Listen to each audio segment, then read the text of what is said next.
Hi everyone, welcome back to the lectures of business studies.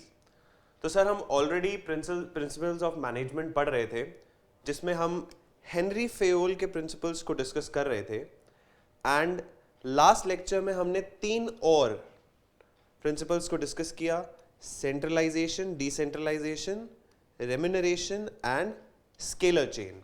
तो साहब we are left with order, initiative, equity, esprit de corps and stability of tenure. तो सब इनको एक एक करके हम डिस्कस करते हैं. Right down the 10th heading और the 10th principle, that is order.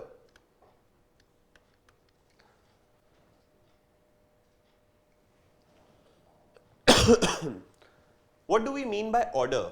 Order का मतलब हर चीज की एक स्पेसिफाइड जगह और हर आदमी की एक स्पेसिफाइड जगह, यानी कि सारी चीजें एक ऑर्डर में रखी जानी चाहिए सो दैट मेरी कंपनी में हर आदमी को पता हो कि प्रिंटर किस जगह पर है.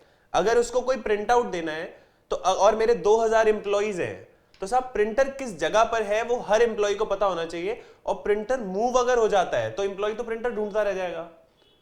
ठीक है. सिमिलरली रॉ मटेरियल किस जगह पर पड़ा होता है वो लेबर को पता होनी चाहिए. मेरी 3000 लेबर है, अगर मैं आज एक पर्टिकुलर स्टोर 1 में रॉ मटेरियल रख रहा हूं, कल मैं स्टोर 2 में रख रहा हूं, साहब this will lead to wastage of time. वो रॉ मटेरियल ही ढूंढता रह जाएगा सारा दिन. इसलिए हर चीज की एक स्पेसिफाइड जगह होने की वजह से एक ऑर्डर रहता है, एक डिसिप्लिन रहता है और टाइम सेविंग होती है. ठीक है, इसके बारे में लिखते हैं. Please write down. A.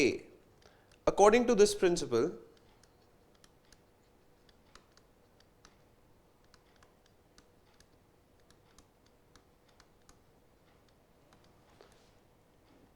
there should be a place for everything and everyone.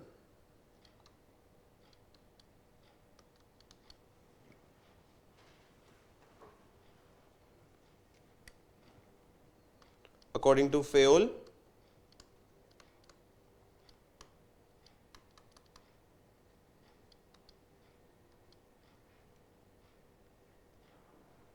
people and material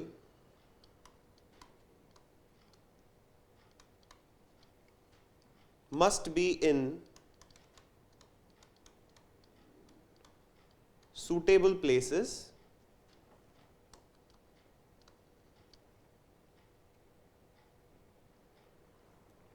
at appropriate time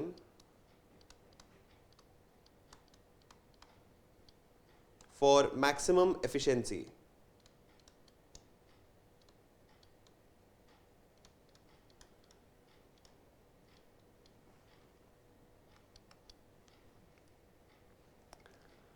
basically इसी को हम आगे जाके साइंटिफिक टेक्निक्स में भी पढ़ेंगे, विच इज मोशन स्टडी. अगर एक चीज ऑर्डर में है, मुझे ऑलरेडी पता है कौन सी चीज कहां पर पड़ी है, तो मुझे ढूंढने में एक तो टाइम वेस्ट नहीं करना. दूसरा, अगर वो क्लोजेस्ट पॉसिबल डिस्टेंस पे है तो मेरी फिजिकल मूवमेंट कम से कम होगी उस चीज को लेकर आके अपने डेस्क पर लेकर आने में. There will be the least possible movement. यही हम पढ़ेंगे मोशन स्टडी में. ठीक है. सी, essentially it means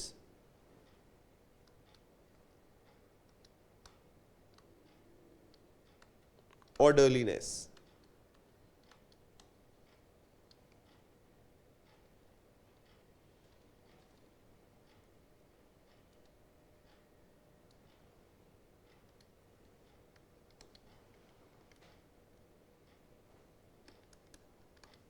It will lead to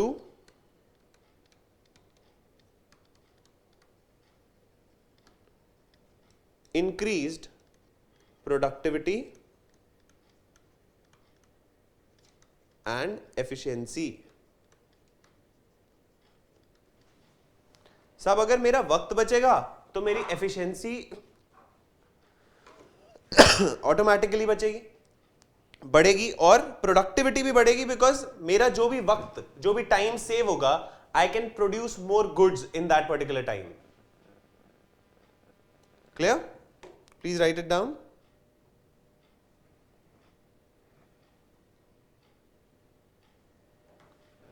moving on. E point. Example लिखते हैं.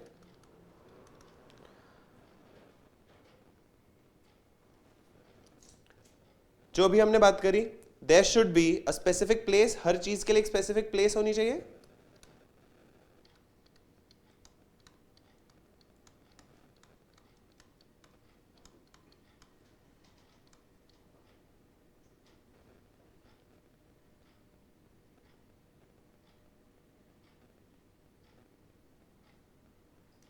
For every tool or raw material in a workshop, so that the labor does not waste any time looking for these tools or materials. साहब मेरा वक्त बर्बाद ना हो, यही एक ऑब्जेक्टिव है ऑर्डर का. Sorry.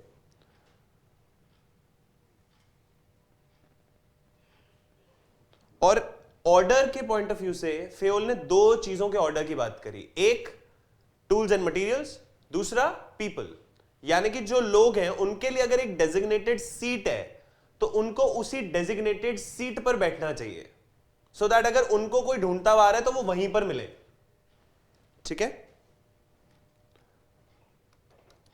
Fayol emphasized two types of orders.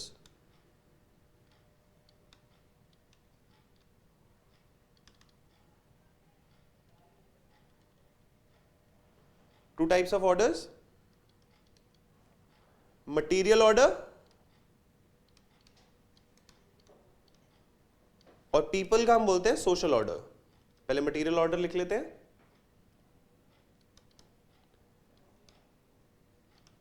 There must be a specific place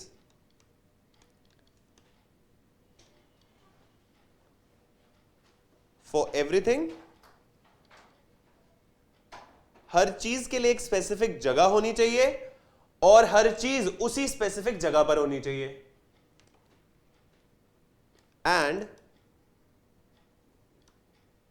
everything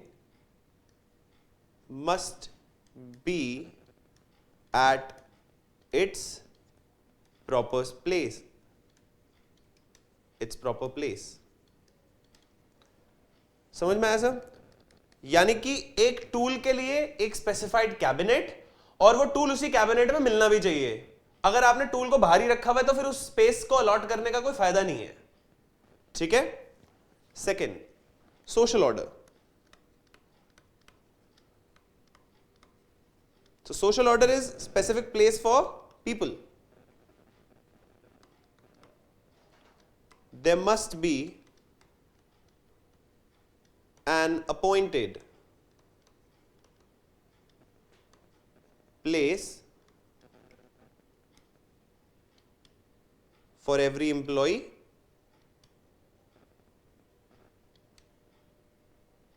and every employee must be in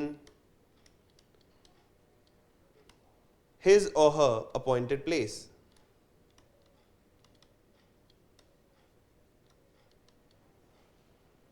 Understood?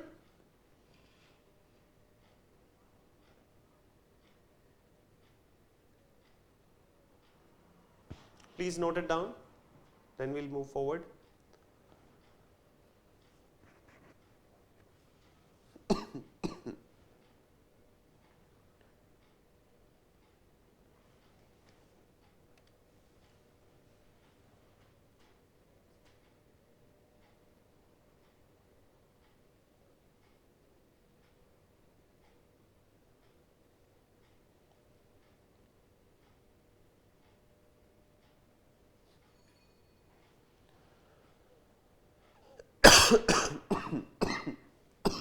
Excuse me.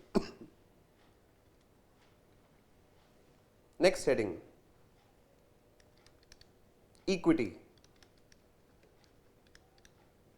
You can also say that equality. यानी कि हर employee को आप fair treatment दोगे, यानी कि किसी भी situation में आप किसी को कोई भी बायस्ड ओपिनियन नहीं होगा, आप किसी को कोई बेनिफिट नहीं दे सकते अनड्यू, या उसको कोई नुकसान नहीं पहुंचा सकते अनड्यू। अगर उसने परफॉर्मेंस अच्छी दी है तो उसको बोनस जरूर देना चाहिए। इक्विटी ये भी कहती है, इक्विटी का मतलब ये है दो लोगों के बीच में भेदभाव नहीं होगा, सेम ट्रीटमेंट। अच्छा काम करेंगे ज्यादा पैसे दो, मोटिवेशन दो, तारीफ करो, अगर गंदा काम करेंगे डांटो, और उनको अगर और बुरा काम करेंगे तो ऑर्गेनाइजेशन से निकाल भी दो, लेकिन दोनों के साथ बिहेवियर सेम होगा। किसी एक को कोई भी तरीके का बेनिफिट नहीं मिलेगा, पार्शियलिटी नहीं होगी। This is what equity is all about. ठीक है जी, लिखेंगे इसके बारे में। According to this principal,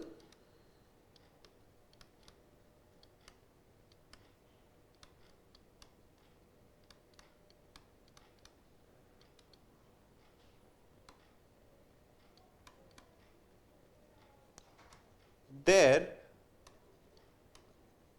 should not be any discrimination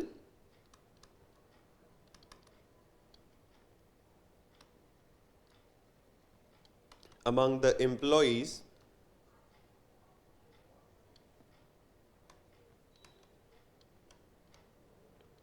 on the basis of religion, language, caste, sex, belief और nationality। ठीक है सर, धर्म, भाषा, जाति, जेंडर, बिलीफ या फिर राष्ट्र, किसी भी बेसिस पर डिस्क्रिमिनेशन नहीं होगा। परफॉर्मेंस के बेसिस पर हो सकता है, वो अलाउड है। यानी कि एक ही पैरामीटर है जिसके बेसिस पर डिस्क्रिमिनेशन हो सकता है, that is the individuals performance. वो कैसा काम करता है उसके बेसिस पर आप डिस्क्रिमिनेट कर सकते हो। एक अच्छा एम्प्लॉय, एक बुरा एम्प्लॉय, जिसकी परफॉर्मेंस खराब है वो बुरा एम्प्लॉय, लेकिन उसकी परफॉर्मेंस का या उसके रिव्यू का उसके नाम से, उसकी कास्ट, उसके रिलीजन, उसके नेशनैलिटी से कोई लेना देना नहीं है। ठीक है जी। Point B, equity refers to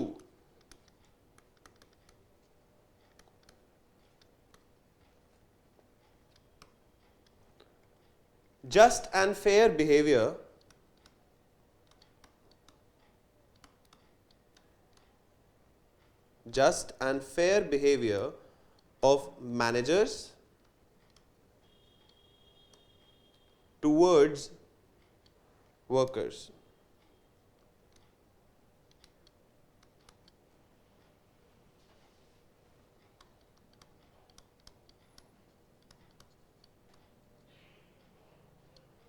This will ensure loyalty and cordial relations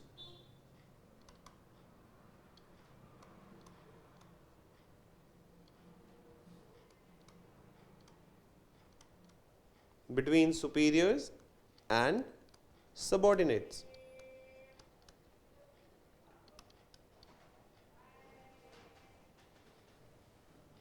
साहब, अगर किसी भी ऑर्गेनाइजेशन में इक्विटी अच्छी तरीके से फॉलो होती है तो उसके फायदे समझो। अगर एक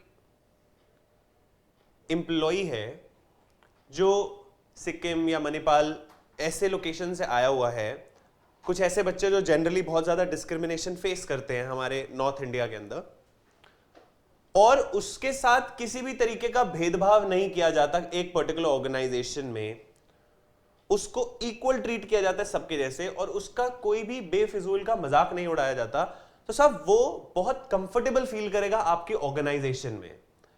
He will feel very proud to be an employee of that organization. इस वजह से वो दिल लगाकर काम करेगा, उसकी एम्प्लॉय की परफॉर्मेंस बहुत ज्यादा एफिशिएंट होगी इन that particular scenario, in that particular circumstances. ठीक है, which means this will ensure loyalty and cordial relations between superiors and subordinate. D.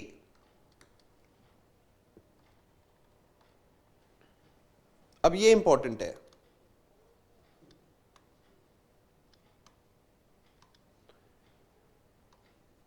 Fayol does not rule out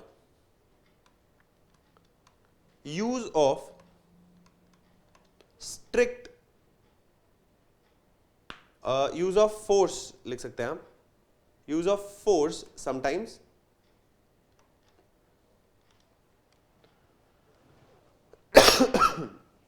sorry, which means, इसका मतलब ये नहीं है कि आप कभी भी एम्प्लॉय को डांट नहीं सकते, उसको पनिश नहीं कर सकते. कर सकते हो, लेकिन पनिशमेंट का बेसिस सारे एम्प्लॉयज के लिए सेम होना चाहिए. लिखेंगे, he advocates the use of strict treatment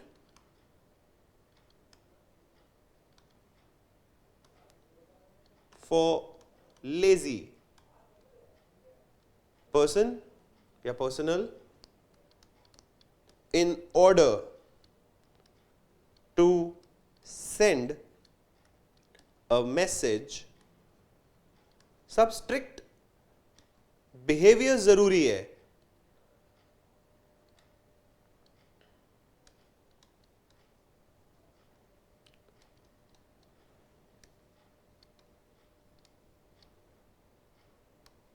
so that आप उनको बता सकें that everyone is equal in the eyes of management.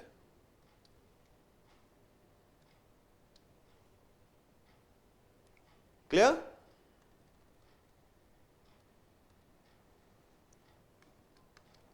Example लिखेंगे,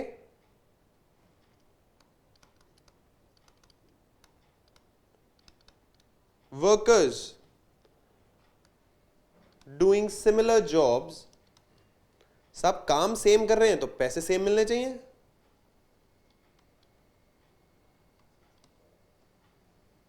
should be paid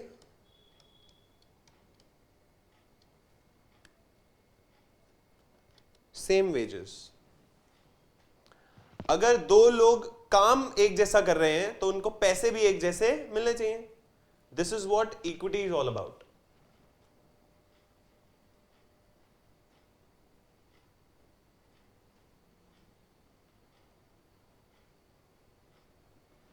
please note it down, फिर हम अपने नेक्स्ट प्रिंसिपल पे चलेंगे.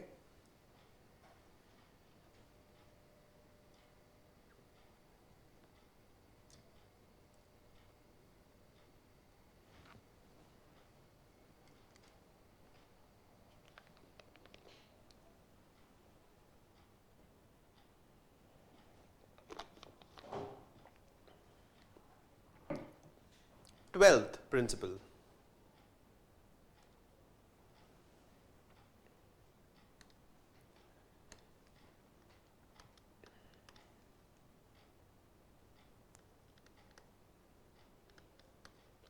Stability of personal. सब स्टेबिलिटी का मतलब क्या होता है? अब आप एक बात को समझो, एक एम्प्लॉय जो 6 साल से एक ऑर्गेनाइजेशन में काम कर रहा है, वो बहुत एक्सपीरियंस्ड है, बहुत सैवी है विद हिज जॉब. उसको पता है कौन सी चीज कहां पड़ी है, क्या क्या प्रोसीजर्स फॉलो करने हैं ऑर्गेनाइजेशन के अंदर, और किस तरीके से काम को एग्जीक्यूट करना है. ठीक है, तो इसका मतलब वो ड्यूरिंग अ डे बहुत कम टाइम वेस्ट करता होगा in comparison to that employ जिसने आज ज्वाइन किया है. सब जिसने आज ज्वाइन किया है, आप समझो उसको एक नया लैपटॉप मिला है, हो सकता है उसने उस पर्टिकुलर लैपटॉप को कभी यूज ना किया हो, फिर ऑर्गेनाइजेशन के अपने वाईफाई सिस्टम्स होते हैं, उससे कनेक्ट करना उसको ना आता हो, उन सिस्टम्स को समझने में उसको शुरुआत में वक्त लगेगा। इसका मतलब उसकी परफॉर्मेंस शुरुआत के 10, 15, 20 दिन में ऑप्टिमम नहीं होगी, क्योंकि अभी तो वो सिस्टम्स को समझ रहा है। ठीक है, तो उसको वो टाइम देना चाहिए सेटल होने के लिए। यानी कि मैनेजर को पहले दिन ही शाम को बुला लिया, हाँ भाई बता कितना काम किया आज, तो साहब उसे पहले दिन कुछ काम किया ही नहीं होगा, 2-3 घंटे का काम किया होगा, जबकि वो अपने डेस्क पर 8 या 9 घंटे था। ठीक है, तो आप उसी पहले दिन की परफॉर्मेंस से उसकी अल्टीमेट परफॉर्मेंस को जज नहीं कर सकते, क्योंकि अभी वो सिस्टम को समझ रहा है, अपने आसपास के एनवायरनमेंट को समझ रहा है, उसको सेटल होने का मौका दो। ठीक है, this is what stability means. पहली चीज तो यह है कि जब कोई बंदा आ रहा है तो साहब उसको स्टेबल होने के लिए थोड़ा सा टाइम दो। दूसरा, जब आप किसी को हायर कर रहे हो तो बहुत ध्यान से रिगरस प्रोसीजर्स के थ्रू उसको हायर करो। समझो कि क्या वो हमारी ऑर्गेनाइजेशन के अंदर जेलअप हो पाएगा, कंफर्टेबली काम कर पाएगा, ग्रो कर पाएगा, एफिशिएंटली काम कर पाएगा या नहीं। ये सारी चीजें आप इंटरव्यू लेते वक्त ध्यान दो। जब उसको जॉब पे ले आए फिर मत सोचो, ये चीजें सोचनी पहले थी। ठीक है, लिखते हैं साहब स्टेबिलिटी के बारे में। Point A, according to this principal,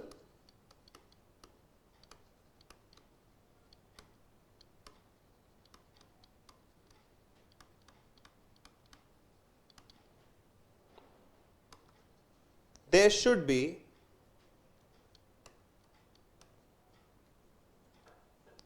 proper efforts to achieve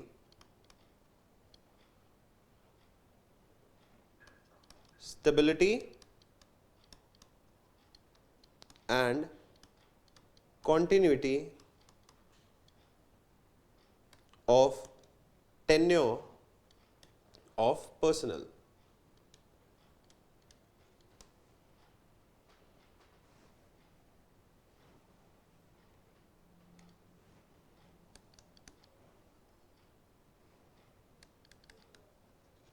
Employees should be selected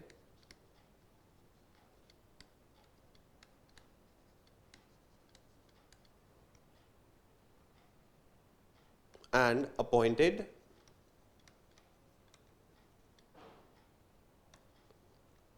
after due and rigorous procedure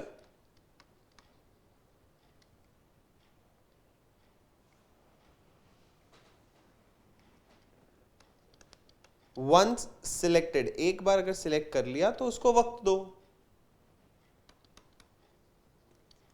They should be kept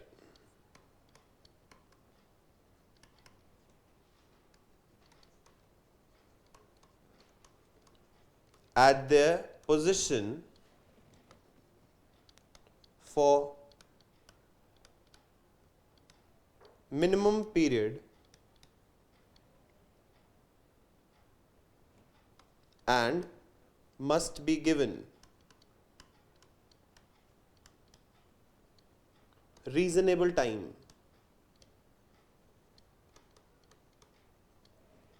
to show results। साहब वो अपने एक्चुअल रिजल्ट्स कुछ वक्त बाद दिखा पाएंगे, इनिशियली पहले एक हफ्ते में उनकी परफॉर्मेंस इतनी ऑप्टिमम नहीं होगी। क्लियर? सी, उसको एक टाइप ऑफ जॉब दो इनिशियली सो दैट वो उसको समझे और उसको एफिशिएंटली कर पाए। अगर आप उसका टास्क बार बार चेंज करोगे उसको परेशानी होगी फोकस करने में। ठीक है, लिखेंगे continuous changes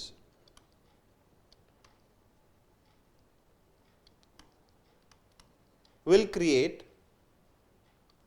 instability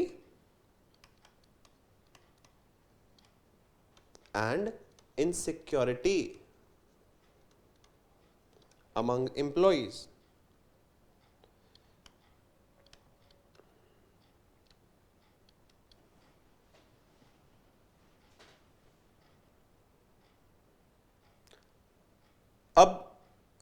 अगर आप कॉन्टिन्यूस चेंजेस करते हो तो उसका रेपरकशन क्या है?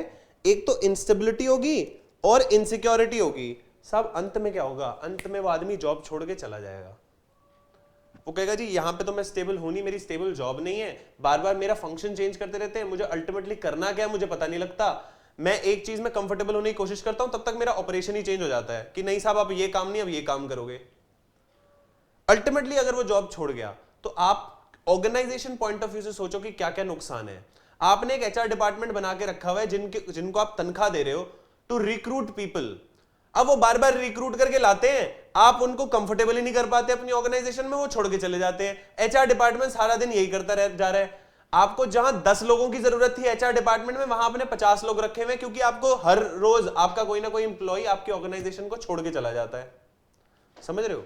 इसकी वजह से आपकी एचआर कॉस्ट बहुत ज्यादा बढ़ जाएगी। Recruitment cost, training cost, learning and development cost, ये सारे खर्चे आपके बढ़ जाएंगे, क्योंकि जब जब नया आदमी आएगा उसको आपको ट्रेन करने की जरूरत पड़ेगी। उसको पहले 1-2 महीने उसकी परफॉर्मेंस अच्छी नहीं होगी, ऑप्टिमम नहीं होगी, क्योंकि अभी तो वो काम सीख रहा है। वो सारे खर्चे आपके बढ़ते चले जाएंगे अगर आप अपने एम्प्लॉय को स्टेबल नहीं कर पाते अपनी ऑर्गेनाइजेशन में। ठीक है, लिखेंगे इसके बारे में। It will also raise the cost of recruitment,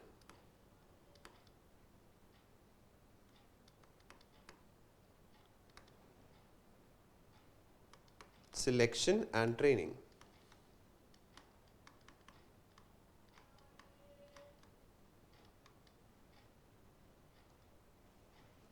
Clear?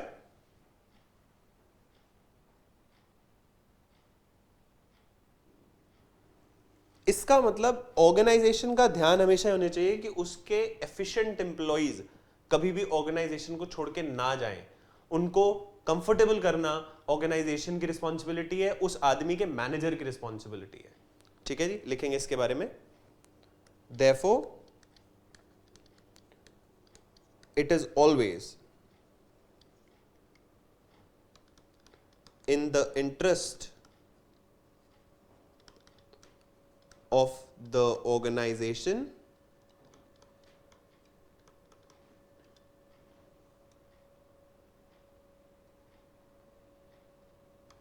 that its trusted, experienced and trained employees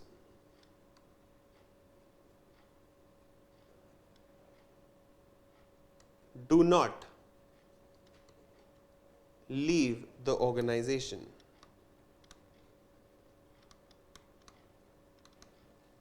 Do not leave the organization.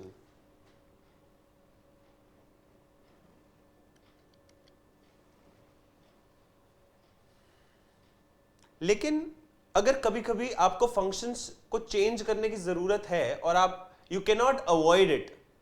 For example, अगर आप एक आदमी को प्रमोट कर रहे हैं तो साहब उसका फंक्शन चेंज होना जाहिर है।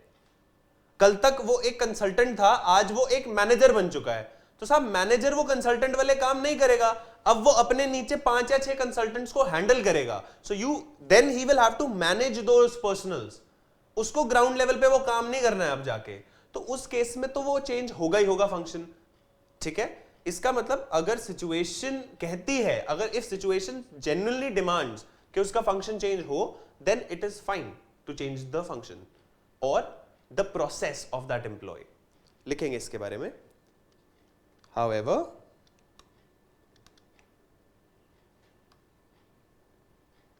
changes may be made when it is unavoidable.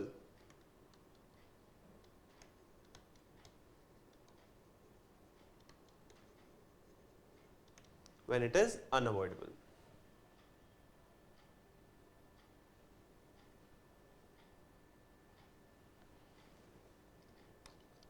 Example वही जो मैंने आपको बताया अभी कि अगर एक नया एम्प्लॉई है तो साहब उसको वक्त दो सेटल होने का। if a new employee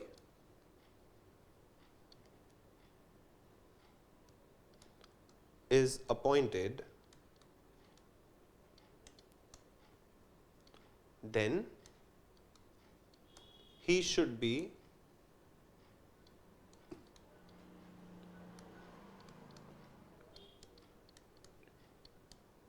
given time to settle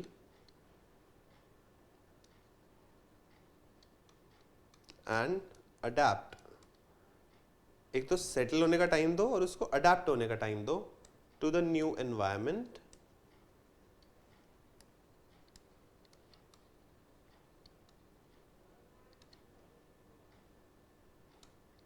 and working conditions.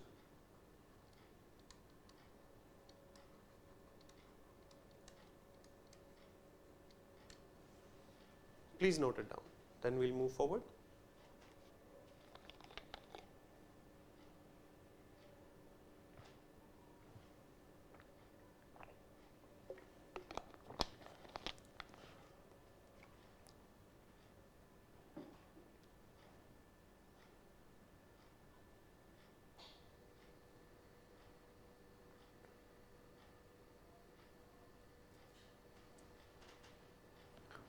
ठीक है जी. सर कितने हो गए? 12 प्रिंसिपल्स हम कर चुके हैं. ऑर्डर हमने पढ़ लिया, इक्विटी हमने पढ़ लिया और स्टेबिलिटी ऑफ टेन्योर हमने पढ़ लिया. अब 2 रह गए, एक तो इनिशिएटिव और एस्पिरी द कॉर्प्स. फटाफट इसको कर लेते हैं. इनिशिएटिव का मतलब क्या है साहब? इनिशिएटिव का मतलब एक एम्प्लॉई को मौका देना चाहिए. यानी कि आप समझो, आप एक ऑर्गेनाइजेशन में काम कर रहे हैं, मैं आपका मैनेजर हूं और मैं बहुत ही खराब और खड़ूस मैनेजर हूं, तो मैं आपको हर बार बस ये बोलता हूं कि मिस्टर ए आपने बस ये काम करके देना है, खत्म. इससे ज्यादा ना दिमाग चलाना है ना सवाल पूछना है, जितना काम दिया गया है उतना ही करो. सब इनिशियली हो सकता है आप वो काम कंफर्टेबली कर पाओ, लेकिन लॉन्ग रन के अंदर अंदर आप फ्रस्ट्रेट हो जाओगे. फ्रस्ट्रेट इसलिए हो जाओगे कि आप बोलोगे मैं कोई मशीन थोड़ी हूं, मेरे को दिमाग चलाने की आजादी नहीं है, मैं अपना ओपिनियन किसी के आगे रख ही नहीं सकता. अगर मैं जो काम कर रहा हूं मैं उसको किसी और तरीके से करना चाहूं तो मैं वो भी नहीं कर सकता. यानी कि मेरे को इंडिपेंडेंस 1 रुपए की नहीं दे रखी. ऐसे केस में एम्प्लॉय डिमोटिवेट हो जाएगा और वो अपनी परफॉर्मेंस बेहतर नहीं कर पाएगा. इसीलिए अगला प्रिंसिपल जो इनिशिएटिव है, ये क्या समझाने की कोशिश करता है कि साहब जो आपके अच्छे एम्प्लॉइज हैं उनको मौका दो पार्टिसिपेट करने का डिसीजन मेकिंग में, उनको नए टास्क दो, यानी कि सारी की सारी जिम्मेवारी उनको दो. वो उसको हो सकता है और नए तरीके से और एफिशिएंटली कर पाए in comparison to that process जो आप ऑलरेडी फॉलो कर रहे हो. यानी कि अगर मैं अब अच्छा मैनेजर बनने की कोशिश करूं और मैं आपको बोलूं मिस्टर ए ये काम है, ये करके देना है कल तक विद बेस्ट क्वालिटी, अब आपके ऊपर है, आप जैसे इसको परफॉर्म करो, टाइम जितना मर्जी लगाओ, आउटपुट मेरे को कल कल में चाहिए. अगर आपको मेरी कोई मदद चाहिए मैं वहां पे आपके साथ हूं, आपको कोई गाइडेंस चाहिए, I am always there for you.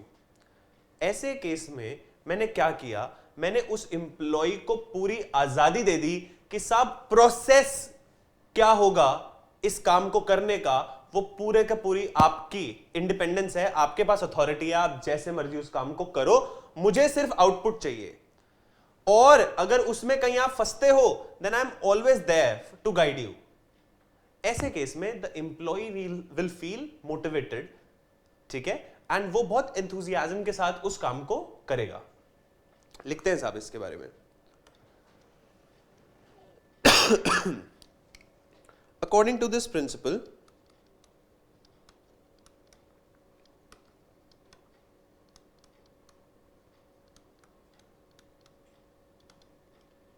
workers should be encouraged and given an opportunity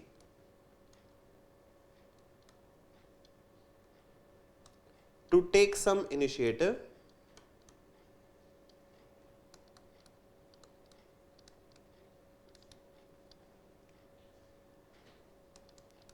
in making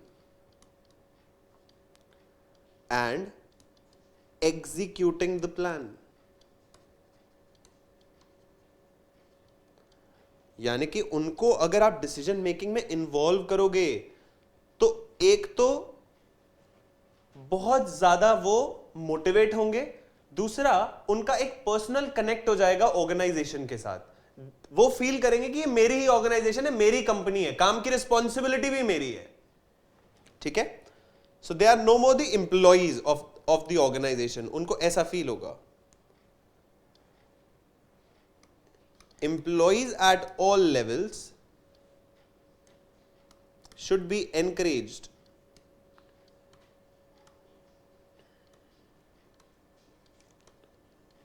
to take some initiative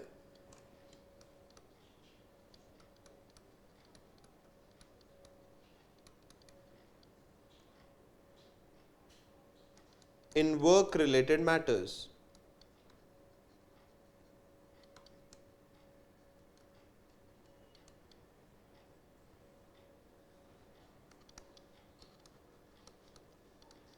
Initiative is a powerful motivator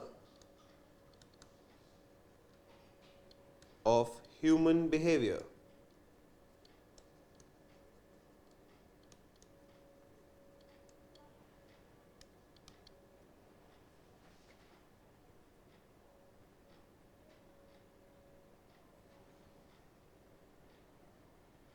साहब लेकिन आप ऑर्गेनाइजेशन की पॉलिसी से बाहर जाकर काम नहीं कर सकते।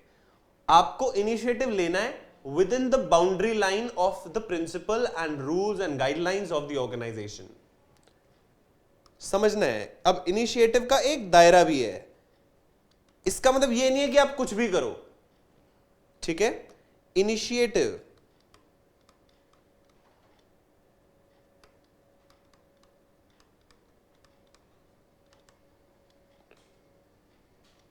does not mean going against the established practices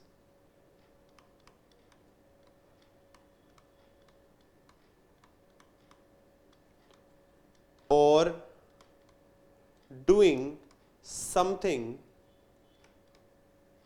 against discipline.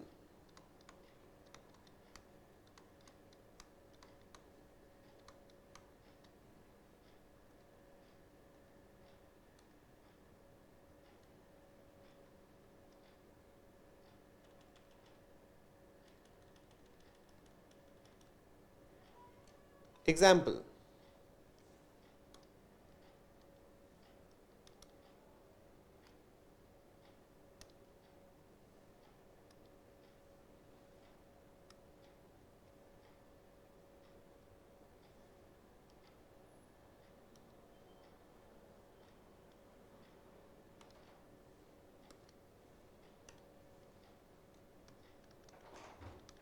Example लिखेंगे, an organization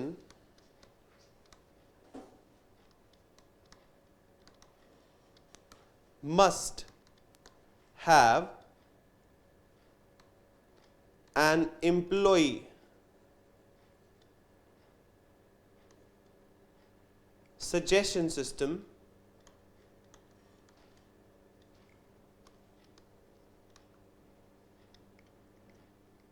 and employees with useful suggestions. Employees with useful suggestions should be rewarded.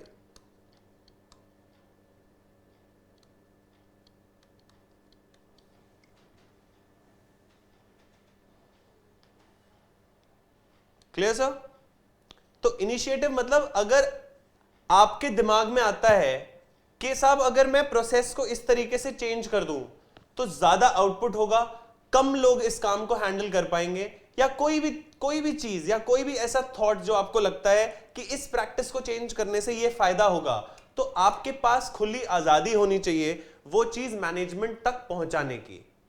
ठीक है, this is what initiative is all about. ठीक है, and the last is Spirit the corps. फटाफट लिखेंगे सब।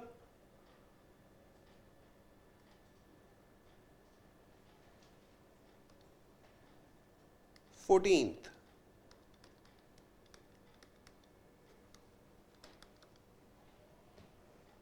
Sorry esprit है, sorry it's esprit the corps. इसका मतलब आपको अपने एम्प्लॉय के स्पिरिट को हमेशा हाई रखना चाहिए।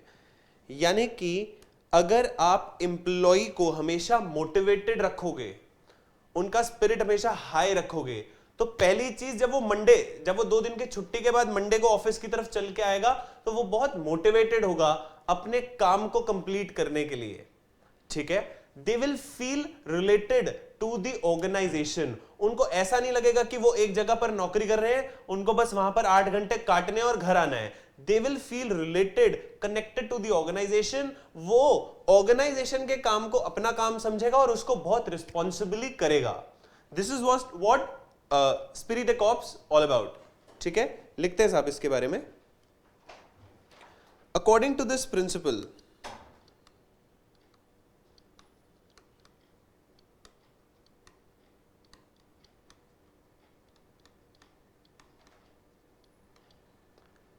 management should take responsibility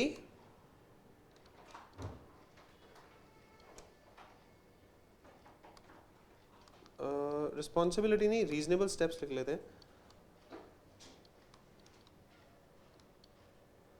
to develop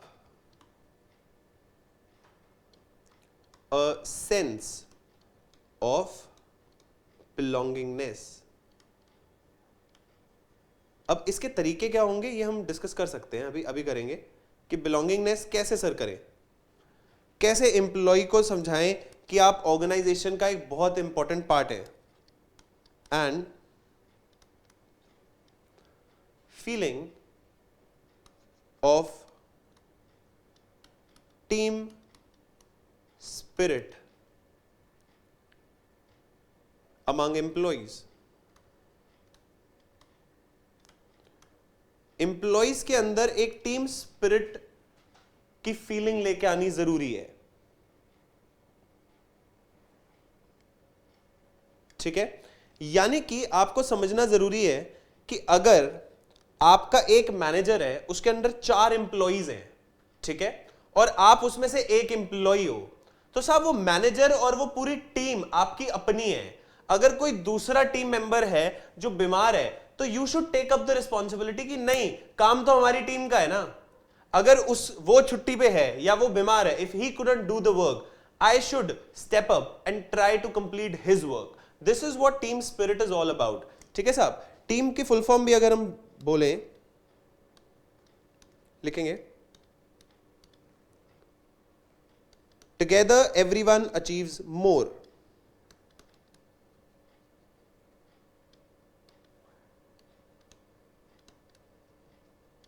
This is what team is all about. ठीक है, so a team needs continuous cooperation from each of the team member and the senior. लिखेंगे इसके बारे में।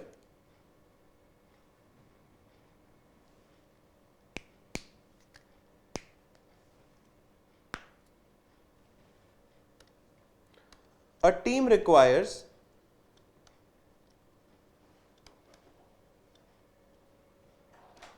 full support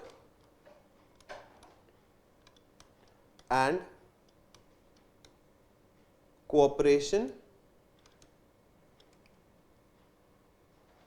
of all members.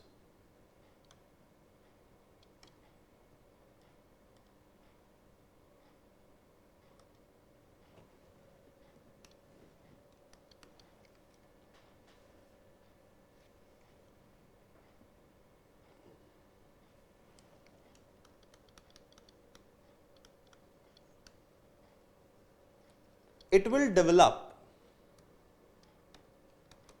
an atmosphere of mutual trust and understanding among employees,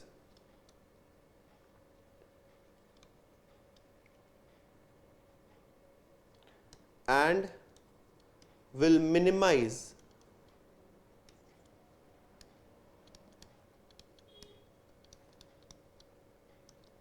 the need of using penalties.